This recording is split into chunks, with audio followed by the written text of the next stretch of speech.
What do you think the reason is for all the murder in the city, right?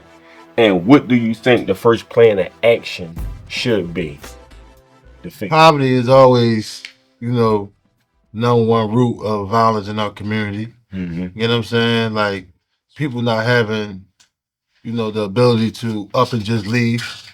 Right. You know what I'm saying? Or having the ability to change their circumstances. You know what I'm saying? Which is maybe having different type of friends. You know what I'm saying? Surrounding themselves in different type of environments.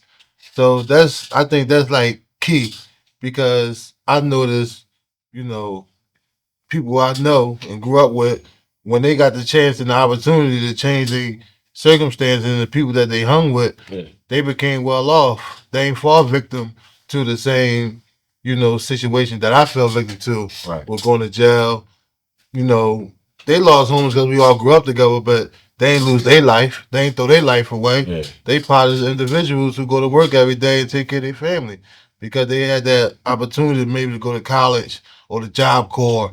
You know what I'm saying? Or had a family that was down south or over Jersey or Delaware or something. You feel me? Yeah. So getting up out the bitty and just moving around a little bit different than the average cat that's on the L train and the SEPTA and all that type stuff and just popping right up in the middle of Broad area every day. Yeah. Or Broad and Snyder in South Philly, you know what I'm saying, on 52nd and Market, you know what I'm saying, in the thick of things, Yeah. you know what I mean? They got to put on their motherfucking hard hat and their motherfucking boots, you know what I'm saying? Mhm. So they get, tied into the everyday life and the everyday struggle of that community. And somebody might be trying to kill them, so they fuck around and go ahead and just do another dude before they get done. Yeah. You know what I'm saying? And it ain't Facts. always about, street beefs and gangs and stuff like that. It's survival mode out this motherfucker. Mhm. You know what I'm saying? And we all have experienced it if we've been in the trenches long enough. Yep. You know what I'm saying? What do it mean to you to be tapped in with different people throughout the city and come together and try to squash some of those beefs that you may know of? How does that make you feel? And how important is that to you? I mean, I think it's like super vital. You know what I'm saying? Because if I know a guy from North Philly or West Philly or anywhere or even around the corner, you know what I'm saying, from my hood or somewhere, they just from another block, but we all in one hood. It's like, yo, that's my little cousin, that's my nephew, you know what I mean? Yeah. And things get, alleviated much quicker and better. But if you don't know nobody or you ain't tapped in, you know what I'm saying, with, the community or another guy, just because he might be a drug dealer and you work for the city, you still gotta have that, some type of rapport with each other. For sure. Because we all come from the same community, no matter what the occupation is. You feel what I'm saying? So that's how we say live. We still neighbors, no matter what the situation is. Right. Whether the occupation is a doctor, a lawyer, you Fact. could be the store owner, you could be the homeless guy on the corner for real. You still gotta drop the little baggie of food off to him every once in a while and make sure he's still surviving. But that's You a know what I'm great saying? deal to put yourself out there because a lot of people will want to just mind their business. Right. You know what I'm saying? Yeah, it ain't no mind of your Yes. business in your community. Sturdy. That's what Community. becoming a neighbor is. The community, you is the community. You are the community. Yeah. So it ain't no just mind your business, go in your house, lock your door, close your blinds, and all that type of shit.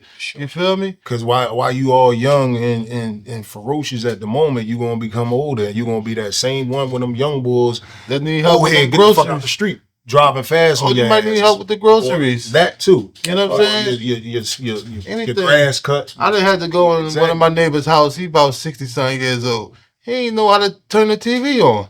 Because he was older. It was like a new flat screen TV. I spoke to the man every day, but I never went in his house. Hey, young man, can you help me with my TV? Exactly. So he trusted me enough to come in his house one day to help him with his TV. I never been in this man's house. I just spoke to him every day walking by in the hood. Yeah. But he an old man. It's So he important. trusted me. Because he see me every day walking with dignity, respectfully, and everything else. You feel what I'm saying? He Energy. invited me into his home. Energy. I'm glad you saying that. My son right over here, right? And that's one of the things I try to tell him.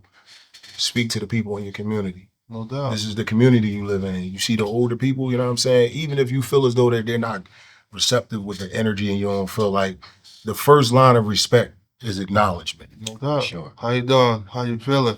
That go a long way. I ran into Mike Tyson one day. Well, I was in Vegas. I was invited out there. But, you know, I gave him the salams. I like going salam. But also, I said, how you feel? Yeah. Mm-hmm. He said, I feel good. Thanks for asking. Nobody ain't never asked me that in a while. That was deep. This is Mike Tyson. I said, how you feel?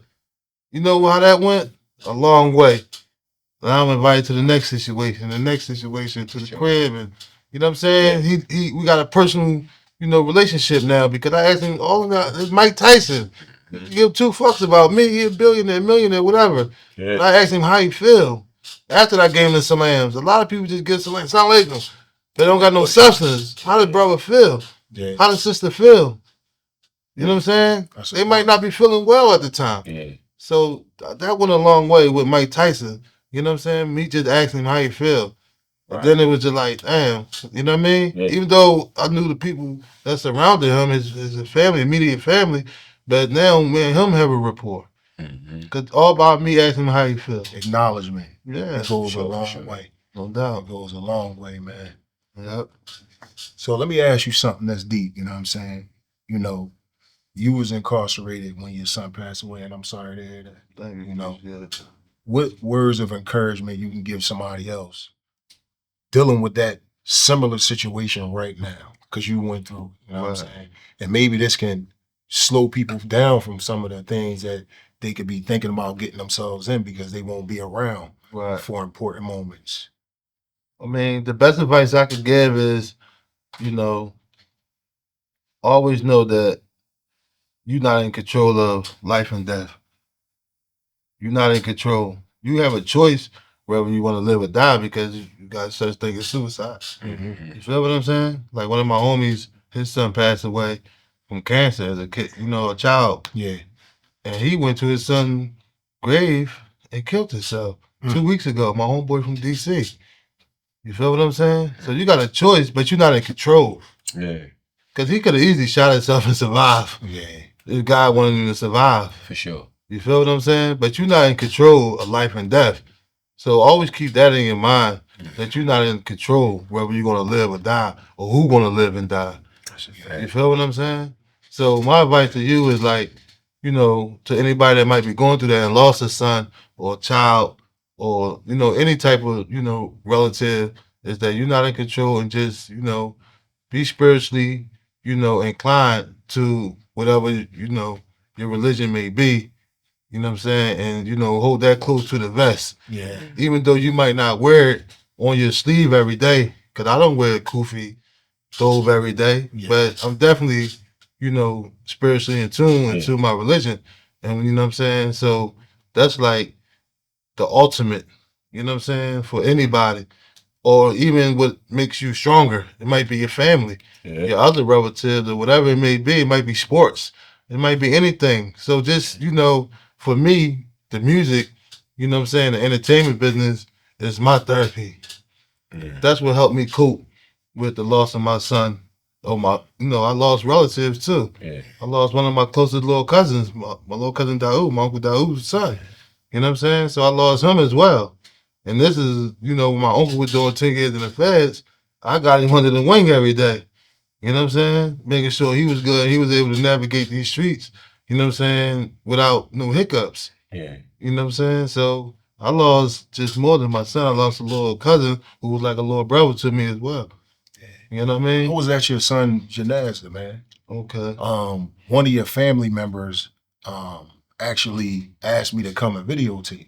Yeah. I don't know if you remember because you was on the phone. Yeah, and they was saying something to you about it. I was right there. Yeah. I was the guy. Yeah. And they was like, they don't want nobody to videotape. I was like, I didn't know it was your son. I didn't know it was you. It was a bunch of people there. Right. And they was like, you know, I don't want you to videotape. I was like, it's no problem. I didn't know somebody asked me to come. You can't videotape no janaza. Exactly. You know what I mean? So, no, I definitely was like, no. You know what I'm saying? If they wanted to get, I was like, they wanted to get somebody outside. For you. Yeah, but I had my jack in jail. So I was able to, you know, see, you know what I'm saying? I was, you know, that was a blessing. Just to have a fucking cell phone in the jail. You feel what I'm saying? Where I could see, you know, the process and the burial, you know what I'm saying, of my son. You know what I'm saying? So it definitely was a, you know, a blessing just to, you know, be in a position just to have myself on the jail, even though it was the wrong thing, because I could have, you know, jacked my time off by having a phone, but Yeah.